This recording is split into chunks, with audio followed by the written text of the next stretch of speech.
यदि महाराज सुनना चाहें तो हम उसे दरबार में लेकर आएंगे, क्योंकि राजकुमारी जानती थी कि उसके पिता को किस्से कहानियां सुनना बहुत पसंद है। अब वे चारों योगी भिक्षा के बहाने राजा कालभद्र के दरबार में पहुंचे और राजकुमारी का संदेश राजा तक पहुंचाया।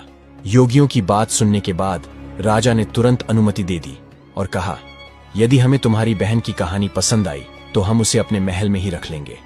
अगले दिन योगी अपनी बहन को लेकर राज दरबार में पहुंचे। उस समय राजकुमारी योगिनी के वेश में थी, इसलिए कोई उसे पहचान नहीं पाया। जब उसने दरबार में कहानी सुनाना शुरू किया तो सब लोग बड़े ध्यान से सुनने लगे। राजा को उस लड़की की कहानी बहुत पसंद आई। उसने बहुत सारा इनाम दिया। योगियों को तो इनाम देकर विदा कर दिया, लेकिन उस लड़की को अपने महल में रख लिया। थोड़ी देर बाद योगी लौट आए और राजा से बोले, हे महाराज, हम चाहते हैं कि आप हमारी बहन को हमारे साथ ही रहने दें। जब भी आपको कहानी सुनने की इच्छा होगी हम उसे लेकर आ जाएंगे। वह बचपन से हमारे साथ पली बड़ी है, राजसी सुख सुविधाओं से दूर रही है। महल में रहकर वह अकेलापन महसूस करेगी। राजा ने योगियों की बात समझी और राजा ने योगियों से कहा, यह लड़की कल भी हमारे यहाँ कहानी सुनाने आएगी। योगियों ने भी हामी भर दी और वहां से चले गए।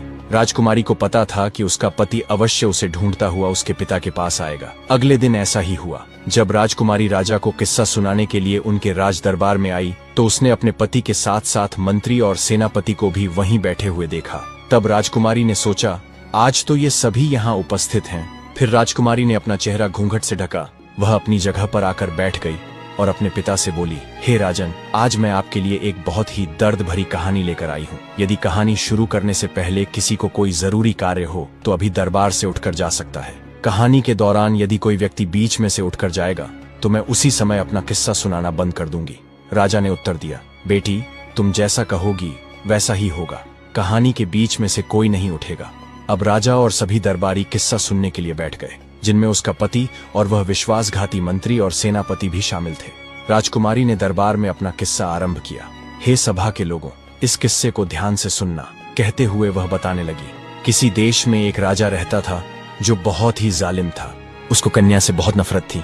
उसने आदेश दिया था कि यदि उसके घर में पुत्री का जन्म हो तो उसे जन्म के तुरंत बाद मार दिया जाए। एक दिन उसके महल एक बेटी ने जन्म लिया। तब उसने अपने बेटे को आदेश दिया कि वह अपनी बहन को जंगल में ले जाकर मार दे और उसकी आंखें निकालकर मेरे पास लाए, ताकि मुझे यकीन हो जाए कि वह मर चुकी है।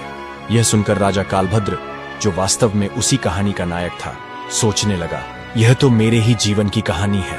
भावुक हो गया और बोला, यह किस्सा अंत तक अवश्य सुनाया जाए। अब राजा की आंखों में आंसू आ गए।